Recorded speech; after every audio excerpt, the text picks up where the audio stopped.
So this my first YouTube video. So நான் இந்த வீடியோவில் நான் என்ன எக்ஸ்பிளைன் பண்ண போகிறேன்னா, ரெட்டிஸ் எப்படி ஒர்க் ஆகுது, அதுக்கப்புறம் நான் ரெட்டிஸ் வச்சு சும்மா பேசிக்காக பண்ண ஒரு experiment. So this is the best diagram. So இங்கே என்ன தெரியுதுன்னா, பேசிக்கலி ஒரு கிளைண்ட் இருக்குது, ஒரு வெப் கிளைண்ட் இருக்குது. ஸோ உங்கள் ஆப்போட யூஐ இருக்குன்னு வச்சுக்கோங்க. ஸோ உங்கள் யூஐ வந்து உங்களோட பேக்கெண்டோட கனெக்ட் பண்ண போகுது. ஸோ பேக்கெண்டோட பேசிக்கலி டேட்டாவை கேட்டு வாங்கிக்க போகுது. ஸோ இங்கே என்ன பிரச்சனைனா, சின்ஸ் நீங்கள் வந்து ஒரு ஆர்டிபிஎம்எஸோ இல்லை வேறு ஒரு ஸ்ட்ராங்கான டிபி யூஸ் பண்ணுறதுனால query இஷ்யூ இருக்கும். queryயை நிறையா query பண்ண வேண்டியதாக இருக்கும். இல்லை மேபி உங்கள் டிபி க்ளவுட்லேயே இருந்தாலுமே ரிசோர்ஸஸ் யூஸ் பண்ணுறீங்க. ரிசோர்ஸ் யூஸ் பண்ணுறதுனால ஆப்வியஸ்லி டைம் எடுக்கும். டைம் எடுக்கிறத தாண்டி ரிசோர்ஸ் யூசேஜுக்கு நீங்கள் பே பண்ண வேண்டியதாக இருக்கும். ஸோ அதை கட் பண்ணுறதோட மேஜரான ஒர்க் பண்ணுறது தான் இந்த ரெடிஸ். ஸோ இந்த ரெடிஸ் இப்போ என்ன பண்ண போகுதுன்னா, இந்த ரெடிஸ் வந்து ஒரு இன்டர்மீடியேட்டாக ஆக்ட் ஆக போகுது. ஸோ நீங்கள் உங்கள் கிளைண்ட் வந்து ஒரு டேட்டாவை கால் பண்ணும்போது அந்த டேட்டா வந்து முதல்ல ரெடிஸில் இருக்கான ஒரு செக் நடக்கும். ஒருவேளை ரெடிஸ்லேயே இருந்தால் டிபியை query பண்ண தேவையில்லை. ஸோ அங்கேருந்து ரிட்டர்ன் பண்ணிவிடும். ஆல்சோ உங்களோட இல்லை அப்படி ரெடிஸில் வந்து உங்கள் டேட்டா இல்லைனா உங்கள் டிபிக்கு போகுது. டிபிலேருந்து அந்த டேட்டாவை எடுத்து கொண்டு வரப்போகுது. ஸோ இதுதான் பேசிக்காக ரெடிஸோட வேலை. ஸோ இங்கேருந்து நம்ம எப்படி ப்ரொசீட் பண்ணலாம் அப்படிங்கிறத நம்ம பார்க்கலாம். ஸோ நான் என்ன ஒரு எக்ஸ்பெரிமெண்ட் பண்ணேன்னா, நான் வந்து ஒரு நோட்டிஃபிகேஷனுங்கிற ஒரு கான்செப்ட் எடுத்துக்கிட்டேன். ஸோ நோட்டிஃபிகேஷன் என்னென்னா, ஸோ நீங்கள் பேசிக்கலி நீங்கள் உங்ககிட்ட ஒரு ஆப் இருக்குது. உங்கள் ஆப்பில் வந்து நிறையா நோட்டிஃபிகேஷன்ஸ் அனுப்ப வேண்டியதாக இருக்கும்ல. ஸோ அந்த நோட்டிஃபிகேஷனோட ப்ராப்ளமை நான் சால்வ் பண்ணுறதுக்காக எப்படி ரெடிஸ் யூஸ் பண்ணுறேங்கிறது தான் நான் இந்த வீடியோவை எடுக்க போகிறேன். ஸோ இங்கே பார்த்தீங்கன்னா, இது வந்து என்னோட ஒரு பேசிக்கான ஒரு ஹோம் ப்ராஜெக்ட் மாதிரி. ஸோ நான் சும்மா ஒரு சைட் ப்ராஜெக்ட் மாதிரி இதை பண்ணிகிட்டு இருக்கேன். ஸோ இந்த ப்ராஜெக்டில் பார்த்தீங்கன்னா எனக்கு நோட்டிஃபிகேஷன்ஸ் தேவை. ஆனால் இந்த நோட்டிஃபிகேஷனில் எனக்கு ப்ராப்ளம் இருக்கும். என்னால் இதை தூக்கி டிபியில் போட முடியாது. டிபியில் போட்டால் இதுக்கு ஒரு டேபிள் க்ரியேட் பண்ணணும், டேபிளை இண்டெக்ஸ் பண்ணணும், ஷார்ட் பண்ணணும், நிறைய ப்ராப்ளம் எனக்கு ஃபியூச்சரில் வரப்போகுதுன்னு தெரிஞ்சிருச்சு. இன்னொன்று, எனக்கு இந்த நோட்டிஃபிகேஷன் வந்து டைம்லியாக இருக்கணும். ஸோ கொஞ்ச நேரத்தில் இந்த நோட்டிஃபிகேஷன் நான் கிளியர் பண்ணிவிடுவேன். ஸோ கிளியர் பண்ணணுன்னா நான் திரும்ப ஒரு க்ரான் எழுதணும். க்ரான் எழுதி நான் டேபிளை வந்து கிளியர் பண்ணணும். ஸோ இந்த மாதிரி எனக்கு நிறையா வேலை இருக்கிற மாதிரி ஆகிடுச்சு. ஸோ இதை நான் சால்வ் பண்ண என்ன பண்ணேன்னா, ஏன் நம்ம இவ்வளோ கஷ்டமாக பண்ணணும், ரெடிஸ் வச்சே சால்வ் பண்ணிடலாம் அப்படிங்கிறதுனால நான் ரொம்ப பேசிக்கான ஒரு சின்ன ஃபங்க்ஷன் வச்சே அதை சால்வ் பண்ண பார்த்தேன். ஸோ இங்கே என்ன பண்ணேன் அப்படின்னா, ஸோ நான் வந்து பேசிக்கலி நோட்டிஃபிகேஷன் மேனேஜர்னு ஒரு சின்ன ஃபங்க்ஷன் எழுதினேன். ஸோ இந்த ஃபங்க்ஷன் என்ன பண்ண போகுது அப்படின்னா, ஸோ இந்த மாதிரி ஒரு ஸ்ட்ரக்சரை பில்ட் பண்ண போகுது என்னோட ரெடிஸில். ஸோ பார்த்தீங்கன்னா இதான் என்னோடய நோட்டிஃபிகேஷன்ஸ். ஓகேவா? ஸோ என்ன பண்ண போகிறேன்னா, எல்லா வாட்டியுமே இந்த ஃபங்க்ஷனில் வந்து நான் ஒரு புது நோட்டிஃபிகேஷன் ஆட் பண்ணுவேன் என்னோடய ரெடிஸ்க்கு. அப்புறம் இது யாருக்கு ஆட் பண்ணுறேங்கிறத நான் வந்து ஒர்க் ஸ்பேஸ் ஐடியை வச்சு நான் இங்கே கொடுக்குறேன். ஸோ நோட்டிஃபை 5C44D07D இது வந்து என்னோட ஒர்க் ஸ்பேஸ் ஐடி. ஸோ இந்த மாதிரி ஈச் ஆப்புக்கு ஒரு ஸ்பெசிஃபிக்கான யூனிசிட்டி இருக்கும். ஃபார் எக்ஸாம்பிள் வந்து சில பேர் வந்து workspace ID, user ID வச்சுருப்பாங்க. சில பேர் டேரெக்டாக யூசர் ஐடி வச்சுருப்பாங்க. இப்போ மேபி ஊபர், ஓலா மாதிரி கம்பெனிஸ்லாம் டேரெக்டாக இமெயில் ஐடி வச்சு மேப் பண்ணியிருப்பாங்க. ஸோ ஆனால் எனக்கு வந்து இங்கே ஒரு ஒர்க் ஸ்பேஸுக்கும் ஒரு நோட்டிஃபிகேஷன் பாக்ஸ் இருக்குது. ஸோ நான் வந்து என்னோடய ஒர்க் ஸ்பேஸ் ஐடியோட நான் இங்கே மேப் பண்ணியிருக்கேன்.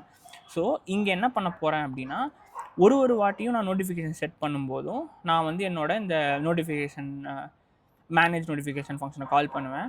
இந்த ஆக்ஷன் வந்து செட்டாக கெட்டான்னு நான் பார்த்துப்பேன். ஸோ நான் இப்போ ஒரு புது நோட்டிஃபிகேஷன் செட் பண்ண போகிறேன் அப்படின்னா என்ன பண்ணுவேன்னா, ஃபர்ஸ்ட் ஆஃப் ஆல் க்ளீனப் நடக்கும். ஸோ க்ளீனப்னா என்னென்னா, இந்த லேப்ஸ் பைங்கிற டைம் வச்சு, ஃபார் எக்ஸாம்பிள் வந்து எப்போ வேணால் இந்த டைம் லேப்ஸ் ஆகலாம். ஸோ வந்து ஆல்ரெடி இருக்கிற நோட்டிஃபிகேஷன் நான் எடுத்துகிட்டு இந்த லேப்ஸ் டைம் வந்து முடிஞ்சிருச்சு அப்படின்னா இந்த நோட்டிஃபிகேஷனை ரிமூவ் பண்ணணும். ஸோ இதுதான் வந்து என்னோட இனிஷியல் ப்ராசஸ். ஸோ அந்த கிளியர் பண்ணுற கோட் தான் இங்கே இருக்குது. ஸோ இந்த கிளியர் லேப்ஸில் என்ன ஆகும்னா, ஏற்கனவே இருக்கிற நோட்டிஃபிகேஷன்லாம் எடுத்துகிட்டு எதெல்லாம் கிளியர் பண்ணுமோ கிளியர் பண்ணிவிடும். அதுக்கப்புறம் என்னோடய புது நோட்டிஃபிகேஷனை போய் செட் பண்ணிவிடும். பேசிக்கலி என்ன பண்ணணுன்னா, என்னோடய எக்ஸிஸ்டிங் நோட்டிஃபிகேஷன்ஸை எடுத்துகிட்டு என்னெல்லாம் தேவையில்லையோ அதெல்லாம் கிளியர் பண்ணிக்கிறேன் இதை கால் பண்ணி. ஸோ இதை கிளியர் பண்ணதுக்கப்புறம் நான் என்ன பண்ணுறேன்னா, இந்த எக்ஸிஸ்டிங் நோட்டிஃபிகேஷன்லேயே ஒரு புது நோட்டிஃபிகேஷனை இங்கே புஷ் பண்ணுறேன். ஸோ இங்கே புஷ் பண்ணும்போது என்ன ஆகும்னா, ஆட்டோமேட்டிக்கலி வந்து எனக்கு இந்த இடத்துல வந்து அடுத்ததாக ஒரு புது நோட்டிஃபிகேஷன் இங்கே வந்துட்டு அதுக்கப்புறம் நான் திரும்ப இந்த செட் கேஷ் யூஸ் பண்ணி என்னோடய ரெடிஸில் நான் திரும்ப போய் உள்ளே வச்சுருவேன். ஸோ ஆட்டோமேட்டிக்காக இங்கே என்னோடய ரெடிஸ் கீழே பார்த்தீங்கன்னா ஒரு புது நோட்டிஃபிகேஷன் வந்துடும். ஸோ இது வந்து நான் ஒரு டெஸ்ட் ஸ்கிரிப்ட் வச்சுருக்கேன் சும்மா எக்ஸ்பிளைன் பண்ணுறதுக்காக.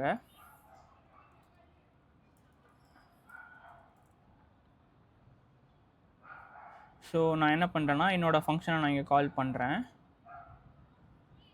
எப்படி கால் பண்ணுவேன்னா, நான் இந்த ஒர்க் ஸ்பேஸ் ஐடிக்கே செட் பண்ணுறேன். அதுக்கப்புறம் வந்து எனக்கு இதெல்லாம் வேணாம், நான் சும்மா செட் பண்ணது.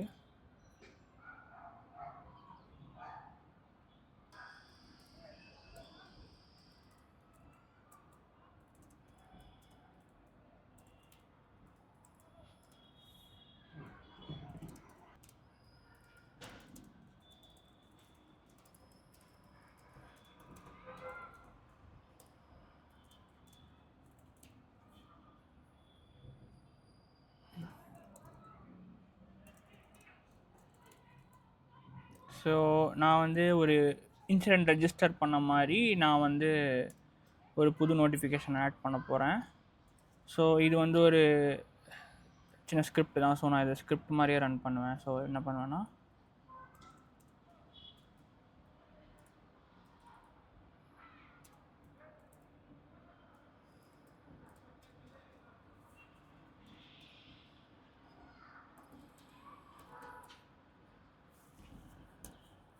ஸோ இது ரன் ஆகி முடிச்சதுக்கப்புறம் என்ன ஆகும்னா, என்னோடய ரெடிஸோட நோட்டிஃபைல பார்த்தீங்கன்னா இது இங்கே வந்துடும். ஸோ இது இங்கே வந்துட்டு இதுக்கு ஒரு லேப்ஸ் டேட் செட் ஆகிடும். டிஃபால்ட்டாக 7 டேஸ் நான் வச்சுருக்கேன். ஸோ இங்கே 7 டேஸ். ஸோ போய் என்னோடய ஒர்க் ஸ்பேஸில் பார்த்தேன்னா எனக்கு அந்த நோட்டிஃபிகேஷன் இங்கே வந்துடும், which is your incident has been registered, or dev team will take a look at it. So இந்த மாதிரி நான் பண்ணி ரொம்ப சிம்பிளாக ரெடிஸை யூஸ் பண்ணி இந்த மாதிரி நான் சால்வ் பண்ண பார்த்தேன். ஸோ இந்த மாதிரி இது ஏன் நான் இது எனக்கு தோணுச்சு அப்படின்னா, ஸோ இப்போ நான் அப்பயே சொன்ன மாதிரி தான், நான் க்ரான் எழுதணும், க்ரான் எழுதி இதை கிளியர் பண்ணணும், இதை கிளியர் பண்ணிவிட்டு திரும்பவும் நான் வந்து அதை கன்ஃபார்ம் பண்ணணும் கிளியர் ஆகுதான்னு கரெக்டாக. எனக்கு இந்த மாதிரி நிறையா ஹெட்டேக் வர ஆரம்பிக்கும். ஸோ இந்த மாதிரி பிரச்சனைலாம் வேணாம், இது ரொம்ப சிம்பிளாகவே முடிக்கலாம் அப்படிங்கிறனால தான் நான் அதை ரெடியூஸ் வச்சு இந்த நோட்டிஃபிகேஷனை சால்வ் பண்ணேன். ஸோ இந்த நோட்டிஃபிகேஷன் நீங்கள் லைக் மொபைல் ஆப்க்காகவும் இருக்கலாம், வேறு ஏதாவது ஒரு சின்ன ஆப்க்காகவும் இருக்கலாம், நீ எங்கே வேணால் அதை யூஸ் பண்ணலாம். ஐ திங்க் ஆல்ரெடி பெரிய பெரிய கம்பெனிஸ் லைக் ஊபர்லாம் இதை ஆல்ரெடி யூஸ் பண்ணுறாங்கன்னு நினைக்கிறேன். But this is just my small idea that I want to implement. So அதுதான் இங்கே இருக்குது. ஸோ இப்போ வந்து நீங்கள் வந்து இங்கே சில பேர் வந்து இங்கே கிளியர் ஆல் ஆப்ஷன்லாம் வச்சுருப்பாங்க. ஸோ இங்கே clear all notification, mark seen, அந்த மாதிரி சில ஆப்ஷன்ஸ்லாம் வச்சுருப்பாங்க. ஒருவேளை நீங்கள் அப்படி ஒரு ஆப்ஷன் கொண்டு வரணும்னா அதுவும் சிம்பிள் தான். ஸோ என்ன பண்ணுவீங்கன்னா, இங்கே இந்த ரெடியூஸ் கீஸில் வந்து is cleared, is red, is scene, is cleared அந்த மாதிரி ஒரு ஆப்ஷன் வச்சுப்பீங்க. அப்புறம் இந்த ஒரு ரெடியூஸோட இந்த மெசேஜுக்கும் ஒரு ஐடி வச்சுப்பீங்க. ஸோ நீங்கள் வந்து இங்கேருந்து ரீட் ஆல் கொடுத்து கிளியர் ஆல் கொடுத்தாலோ ஆட்டோமேட்டிக்காக ஒரு ஏபிஐ கால் ஆகும். அந்த ஏபிஐ வந்து இந்த மேனேஜ் நோட்டிஃபிகேஷனை கால் பண்ணும். மேனேஜ் நோட்டிஃபிகேஷன் வந்து அந்த ஐடியை செக் பண்ணும். செக் பண்ணிவிட்டு அந்த ஒரு பர்டிகுலர் மெசேஜை வந்து வேணும்னா கிளியர் பண்ணிடலாம். இல்லைனா வந்து நீங்கள் இஸ் ரெட் அப்படிங்கிற மாதிரி மென்ஷன் பண்ணிக்கலாம். இஸ் ரெட்னு கொடுத்தீங்கன்னா அந்த இஸ் ரெட்டுங்கிற அந்த நோட்டிஃபிகேஷன் மட்டும் இங்கே நம்பரில் ஸ்பெசிஃபை ஆகாது. ஃபார் எக்ஸாம்பிள் வந்து இங்கே 7 நோட்டிஃபிகேஷன் இருக்குது, இல்லை 3 வந்து நீங்கள் ஏற்கனவே படிச்சிட்டிங்க அப்படின்னா ஆட்டோமேட்டிக்காக வந்து இங்கே வந்து ஆப்வியஸ்லி 7க்கு பதிலாக 4ன்னு வரும். ஏன்னா இங்கே வந்து 3 ஆல்ரெடி இஸ் ரெட்டில் இருக்கும். ஸோ அதுக்கேற்ற மாதிரி இந்த கவுண்ட்டை மாற்றுவோம். ஸோ இது வந்து ஈஸியாக அப் அண்ட் அப் பில்ட் பண்ணிட்டே போகலாம். இது ரொம்ப சிம்பிளாக. ஒரு விஷயத்தையும் நான் டேர்ம் பண்ண விரும்புகிறேன். ஸோ ரெடிஸ் வந்து not only is been use for this. இந்த மாதிரி ஒரு சின்ன கேஷ்காக மட்டும் யூஸ் பண்ணல. ஸோ நீங்கள் எந்த ஒரு கியூ எடுத்துக்கிட்டாலுமே அதுக்கு பின்னாடி ரெடியூஸ் இருக்கும். ஃபார் எக்ஸாம்பிள் வந்து இப்போ நான் வந்து என்னோட சும்மா ஒரு பேசிக் ஆப்பில் நான் ஒரு புல்எம் கியூங்கிற ஒரு கியூ யூஸ் பண்ணுறேன். ஸோ கியூவோட கான்செப்ட் என்னென்னா, உங்கள் சர்வரை போட்டு அடிக்காமல் டக்குன்னு உங்கள் சர்வரை போட்டு அடிக்காமல் பேக்ரவுண்டில் சின்ன சின்ன விஷயத்தை ரன் பண்ண போகுது. ஓகே, ஸோ இந்த கியூவை வந்து மேபி நான் வேறு ஒரு வீடியோவில் இன்னும் பெட்டராக எக்ஸ்பிளைன் பண்ணுறேன். உங்களுக்கு இன்னும் பெட்டராக எக்ஸ்பிளைன் பண்ணணுன்னா நீங்கள் கமெண்ட்டில் சொல்லுங்கள், நான் அதை இன்னும் பெட்டராகவே நான் சொல்கிறேன். ஸோ ரெடிஸை பற்றி இவ்வளோ தான். இன்னும் நான் இங்கே இம்ப்ளிமெண்ட் பண்ணது just a notification center which is very basic, just with Redis. Also இங்கே இது என்னோட மேஜராக என்ன ப்ராப்ளம் இங்கே சால்வ் ஆகுதுன்னா, நான் திரும்ப போய் அதை கிளியர் பண்ண வேணாம். ஆட்டோமேட்டிக்காக என்னோடய கோடே வந்து லேப்ஸ் பையை பார்த்து லேப்ஸ் பைலேருந்து தூக்க போகுது. ஸோ இங்கே இருக்கிற நோட்டிஃபிகேஷன்லாம் ஆட்டோமேட்டிக்காக கிளியர் ஆகிட போகுது. ஓகே, தேங்க்ஸ் ஃபார் வாட்சிங்.